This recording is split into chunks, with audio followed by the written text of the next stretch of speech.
Of Minnesota sports flowing in their veins. Mackey and Judd on SKOR North and SKORNorth.com.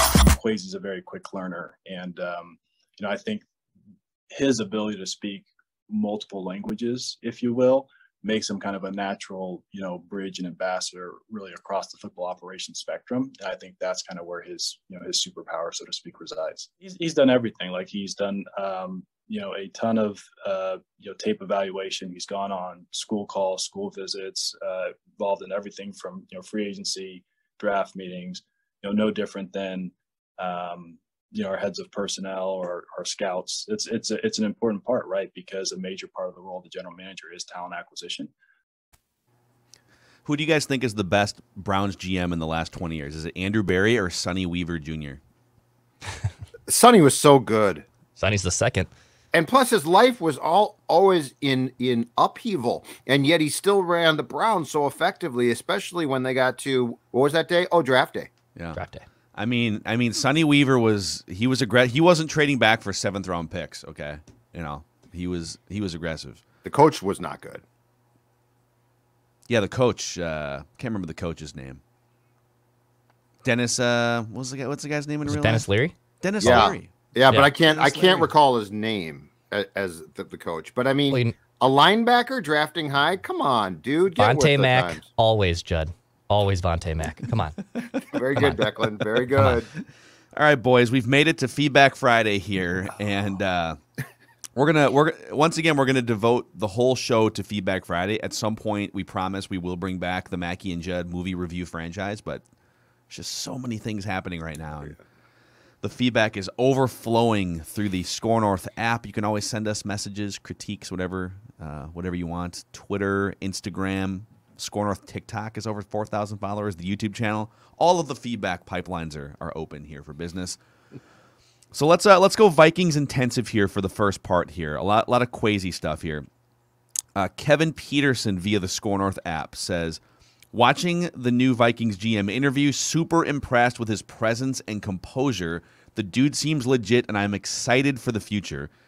Gary George via the SKOR North app says, Cam. A lot of people are calling him Cam just to have an abbreviated version of his name. Seems promising because he knows navigating ambiguity is essential. Potholes don't come with neon signs. You need to recognize when it's happening, not when it's done. I love that. That's that's awesome. Insightful. I'm going to read that again. Yes. Kwesi knows navigating ambiguity is essential. Potholes don't come with neon signs. And the Vikings, I feel like, have definitely been blind to a lot of obvious first-guess potholes in recent years, right? I mean, the first one being the head coach doesn't want that quarterback. That might come back to bite us at some point. He doesn't want to build a relationship with that quarterback, right? And then there's been smaller potholes too. But what do you guys think? First of all, I think that potholes don't come with neon signs is damn near a Taylor Swift lyric. Like, that's a lyric. That's a great lyric. It's definitely a sign that you would find at like Home Goods or something. That deserves some applause. Yeah, I think that's exactly right. I think that's a great point, and I think that this goes so much beyond just like one skill set, right? This job goes into analyzing certainly the statistics, but it also goes into personality types and the most important thing, which, by the way, what we're not talking about is, I don't think Rick Spielman's biggest downfall or problem was the use of analyzing the data. I think he actually tried there. Zimmer didn't. Rick did. Now is Rick as good as Kwesi? Probably not, and that's fair. I think Rick's downfall, though, was his inability to read people and to analyze people, and that is what and Kwesi seems like a very, very smart guy, but I think that's the skill set that is going to be the most important thing in talking about Spielman's replacement. Because, I mean, flat out, no matter what we think of Kirk, okay, and you got your Kirk stands, you got your Kirk doubters, you got your Kirk, he's okay. But there's no question that whomever, and it was Rick, decided that you could pair Kirk and Mike, knows nothing about people. Like, you would have to be an idiot to go through that process and oh, it's going to work. It's 1000% not going to work. I'll go back to the acquisition of Moss, 2010. And the story supposedly was Moss becomes available from the Patriots, and Rick goes to Brad Childress and says, I can get Moss. Can you control him? Now, come on. I could have told you. No, he can't. This is one thing too much. But Rick got him. So I really think the undiscussed most important thing about this whole thing, and back to the point of navigating the potholes, it's not the numbers. It's actually the personalities and the people, and now putting into place a way to get a consensus, but more importantly, to read. You're on the front end of reading first who can work together and who can't, just from your feel for how things are going. No, potholes don't come with neon signs. Gary, that is profound. My thing with that quote right there, which is an awesome quote, is, and how it relates to Kwesi too, is like every time I'm driving to work, there is a pothole on East Hennepin and Stinson going down this hill that I always avoid. And it's before I turn left if I'm going to my coffee shop. So it's like, it's very out there in the open, but it's also kind of hard to miss sometimes. Like, you really have to be careful in how you do it. So for Kwesi's side, it's not that it's not avoiding the potholes you can't see. Don't drive over the potholes that you know are there over and over and over again, i.e. don't continue to make the same mistakes over and over again when you know that there is this pothole in your route. Avoid said pothole. How often do you stop at that Subway off like 23rd in East Hennepin? No, I know exactly the one. You're right by the second swing. Oh my God, I was like twice a week minimum. Stopping by that place. That is definitely on my radar. Ben Pack via the SKOR North app here says, I appreciate your attempt to incorporate business principles into the sports management discussion. As a business school student myself, all we hear about is innovation and how that is driving success today. Legacy companies are not innovating. Legacy companies that are not innovating are falling by the wayside. Companies that are unwilling to adapt their approach, meaning like this has always worked before, are falling behind. One of the biggest issues dealing with executives is getting them to challenge their biases and try something new. Continuing with the status quo for a business is actually more risky than implementing changes. God, we have smart listeners. You guys are way smarter than we are. This is awesome. I am not arguing that Kwesi is guaranteed to be a better GM than Ryan Poles, but I do think he was the more innovative hire. Yeah, I mean, think about Mike Zimmer, for instance. Like, Mike Zimmer's first 4 years were based on everything he knew about football from 1995 through the time he took that job in 2014. And the game had evolved a lot in those 20 years, but his core defensive principles and his sort of, ball security, conservative quarterback, Teddy Bridgewater, right? Like, that whole mindset worked really well for him in the first 4 years. But think about how much the league has changed in the last 4 years. It's crazy. Like, these quarterbacks that we're watching this weekend and last weekend, right? Mahomes, Josh Allen, Joe Burrow, some of these dudes they weren't even on the radar 4 or 5 years ago. They were either just being drafted or haven't been drafted yet. Kyler Murray, Lamar Jackson, the mobility, the athleticism, the offensive innovation, the Sean McVays, the Matt LaFleurs, all these guys. And it's like Zimmer clung to the thing that he knew from 2000 through 2014 as his roster evolved. Hey, your defense is aging. Your offense has more weapons. Let's shift our mindset. No, this is the way we do things. And if you don't do things this way, there's going to be a problem, right? That's what that fear-based sort of culture that the players are talking about. And so I agree. It's not a guarantee that Kwesi's going to be a home run hire. I love the hire to this point, but it is definitely the innovative hire. And for that reason, I'm totally in. And if he's as smart as he comes off, it will work. That becomes the key thing. Like that's what we can do. There's a lot of very intelligent people who can talk a good game, and then when things start to fly, they can be incredibly intelligent, or you're like, oh, that's not as good as I thought, i.e. a guy who you think is going to find pitching left and right, and then you get 4 years in and it's like, where's all the pitching? And that's your job. So that becomes the test, because I am all for hiring people who are smarter than the people that actually did the hiring. Sometimes those people can get fooled, though, because they think, oh, my God, this guy talks a good game. So we'll see there. But I think the thing, too, in sports across the board that we just don't discuss enough is people. And people change. People, from the time Mike took that job until now, his players, personality-wise, were changing, too. I mean, the younger generation of athletes coming up now are more empowered and certain than ever. That doesn't mean that they're right, but it does mean that you have to know how to handle them. And Mike didn't. And the Kirk thing is just like example A. It's like, Mike, you're not going to get along. You know, 4 years in, and you're finally going to deign that, oh, I can sit down with Kirk now when Kirk bagged you.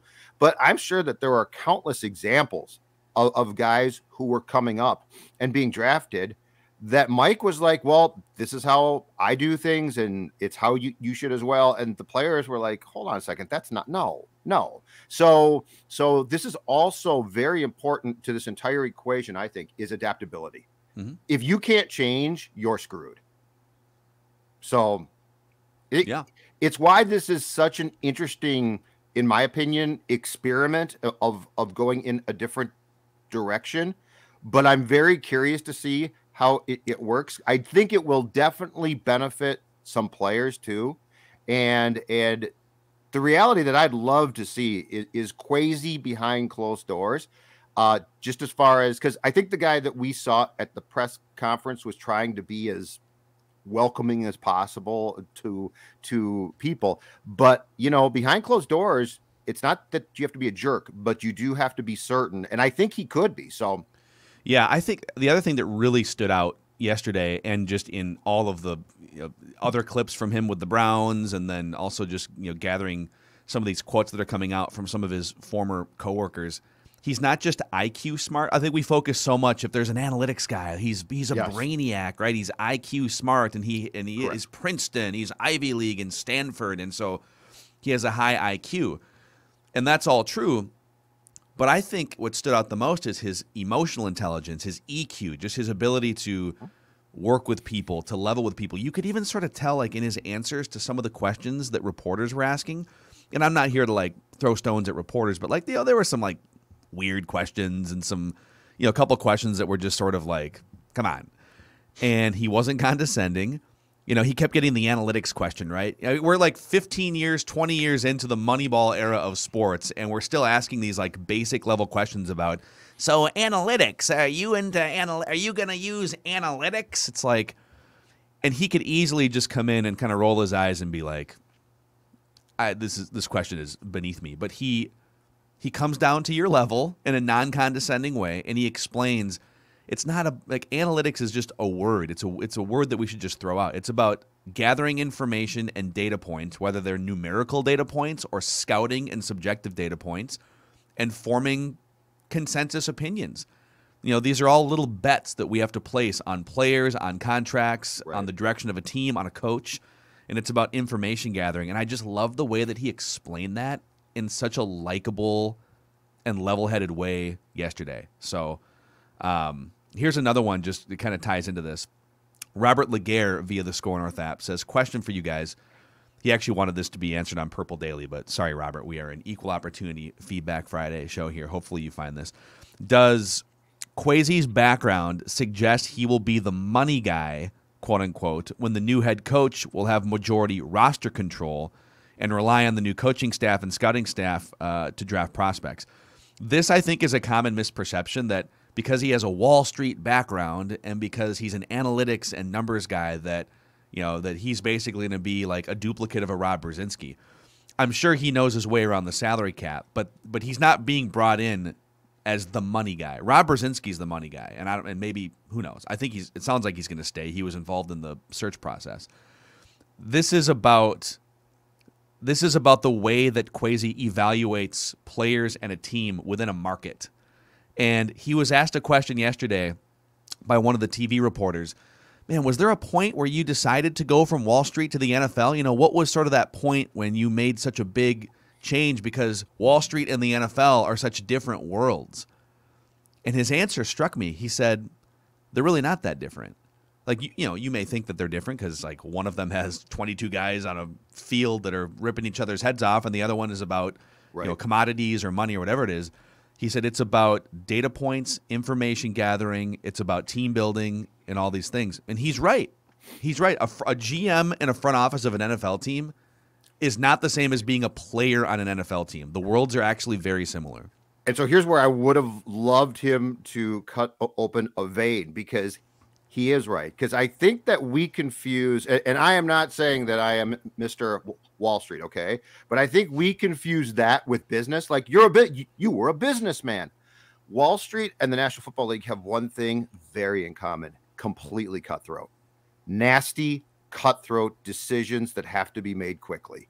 So he's right about that. But I mean, this is about, at times, unfortunately, in both sports, it's true of Wall Street and sports. You have to hurt feelings quickly, deliberately, and probably with as little damage as possible. You may have to cut bait on a commodity. Exactly. But I mean, you might have to cut bait on a player. You might have to cut bait on a trader who you like but doesn't fit. Like, Wall Street is not a business, because I think we think, well, he sat at a desk. It's very odd that he's now in football. It's probably not. So yeah, I think in that sense, I don't know that he told us the depth of the truth of his answer, but I think he definitely told us the truth, and I actually like that fact. Yeah, I mean, think about the similarities in the NFL. The NFL is a market, right? Like there's 32 teams in the market. Correct. So it's a finite amount of teams, but you're constantly trying to evaluate where your team stands within that market as you try to climb up to the top. Mm-hmm. And so within that, you've got 53 players or commodities on your roster, all with different values. You've got all the other commodities around the league that may or may not be available to you or in the draft.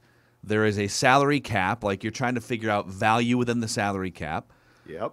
So there's a ton of similarities that you're on Wall Street. You're trying to figure out, okay, what bets are we going to place that are on the rise? Which ones are falling? How can we build up a portfolio to reach this number? Whatever, right? Long days.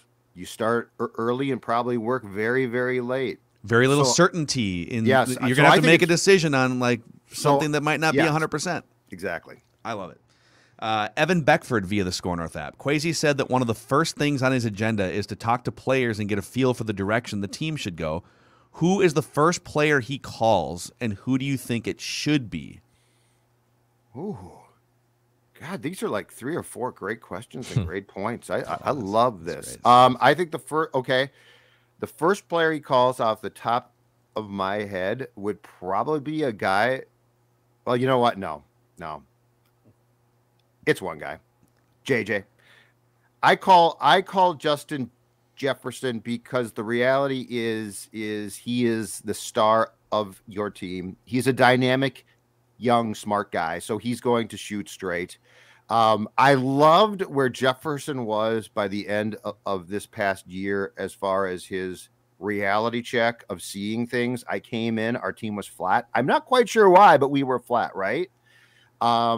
I think Justin Jefferson going forward in football, I don't think that you can build around that position necessarily like a quarterback, but I do think that you can build around personalities. And I don't think there has ever been anything from Jefferson that I've seen in 2 years where I've been like, I don't really like that. Like, that answer really stunk, or I didn't like. So he would be my first call. And I would say, look, Justin, there's going to be a lot of changes. 2022 record wise might not be great. I don't know, but I will tell you this. I will promise you this. We want to build around you, sign you to an extension when possible. And when we are hoisting the Lombardi trophy up on that riser with Jim Nantz in his bad sport coat, you're going to be up there with me, because that's where we're going. What if it's not a CBS Super Bowl year? CBS. I just like Nantz. Nantz gets up in that uncomfortable, like, Star Wars set. Could be Aaron Andrews if it's Fox. Anyway, okay. Yeah. I'll rescind my Jim Nantz comment. When we are up on the riser in Miami or Arizona or somewhere warm, and we are hoisting the Lombardi, you're going to be there with me because I want you to be a part of this process and a very important one. I think the first person that at least I sit down with in person is Kirk, because he has no necessarily attachment to him. He probably sees him from afar. I'm sure he's watched tape. I know he probably knows who he is, but he's a smart enough guy that I think if he had a 90-minute dinner with him at X restaurant, I think he'd be able to figure out who he truly is. And if he's a guy that Pizza Ranch, where he wants to build around or not. So I think the first like phone call can be to JJ, or it can be to, another veteran, Eric Kendricks or whatever. But I would like to hope that the first like face-to-face meeting he has with anyone would be Kirk, because he's going to have an evaluation of him that I think will be determined pretty damn quickly if I want to keep this guy or move on from this guy. I saw that our guy Matthew Collar pointed this out, that when the Lions hired their new GM, I believe they traded Stafford in 2 weeks from the time he was hired. So that's a quick turnaround. So I don't think Kwesi's necessarily going to be quick to pull the trigger on a Kirk Cousins move, but I do think that first person interaction that he has with him for however long it is, I think will probably tell a long tale if he wants to build around him or not.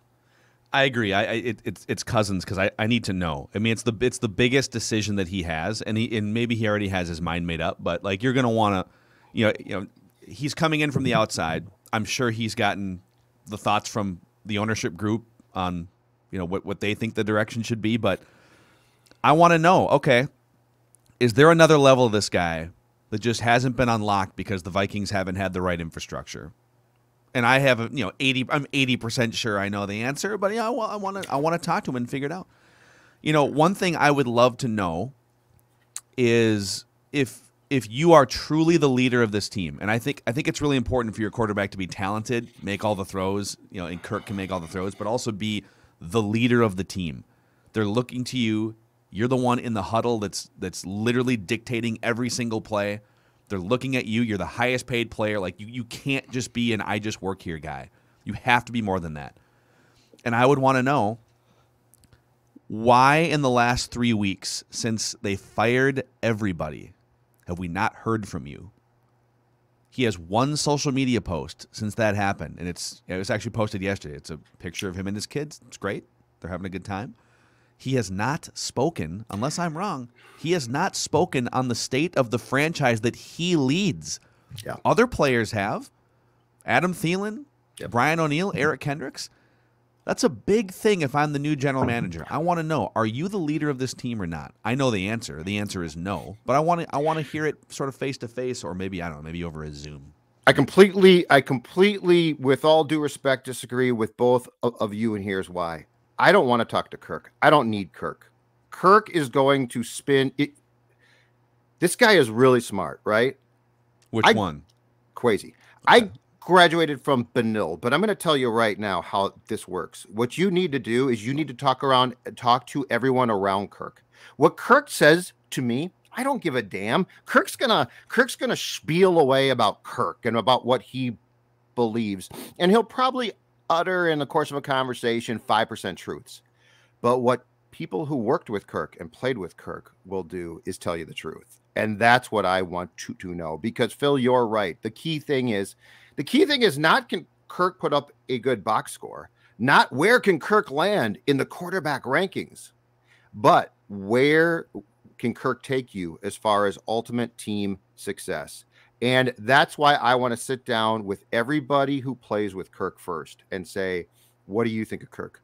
Down to the long snapper, because that's what's important. These people see things in rooms that we don't see, that Kwesi can't see.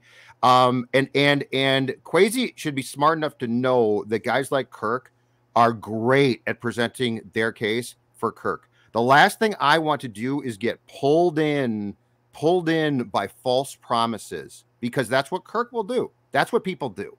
So I'm out on that. And this comes down to, again, Wall Street, seeing through BS, right?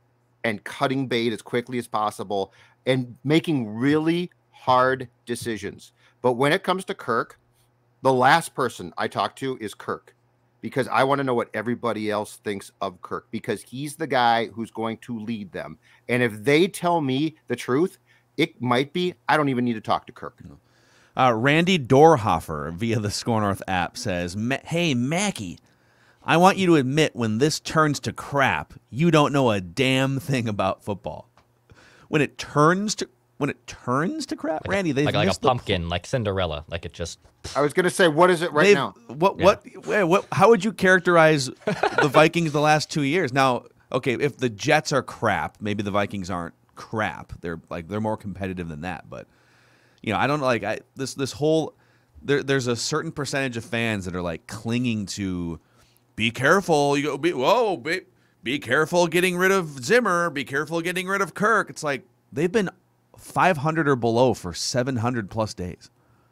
They are on the downswing. The NFL is moving fast. Offenses are blossoming and evolving. Young quarterbacks are thriving more than ever in today's league. They don't have to sit for 2 years, right? Yeah. So Randy, I don't know what you've seen the last couple of years, but it's been crap. Joe Wee via YouTube. Mackie, listen to yourself. You are praising the Browns. Have you lost your damn mind? The Browns are trash. You went to the Browns and hired a GM with very little experience. Have fun with that, Mackie. And then, let's see here. Archer Narpolis on YouTube says, such a Minnesotan approach to take people's words as impactful and prophetic. Words mean almost nothing. Actions and results are what I really care about. Had Zimmer won a Super Bowl, you guys wouldn't have cared about his ego and culture of fear. In fact, you would have praised it. But here's the thing. His ego and culture of fear directly prevented them from competing for a Super Bowl. I don't know how else to put it.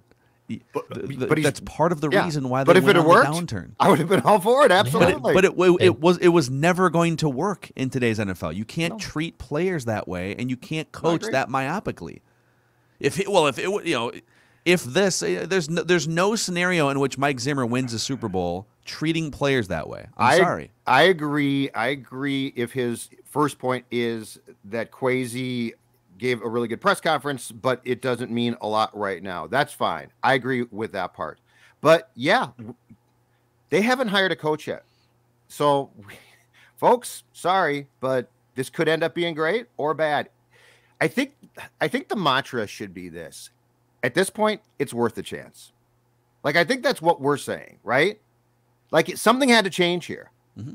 And like, I'm not going to get super excited about people I don't know much about yet, but I am going to be excited about the fact that they did make changes that I think we can all agree, rational fans, which certainly our listeners and viewers are rational fans. I think we can all agree that this is at least a good idea to go in a different direction.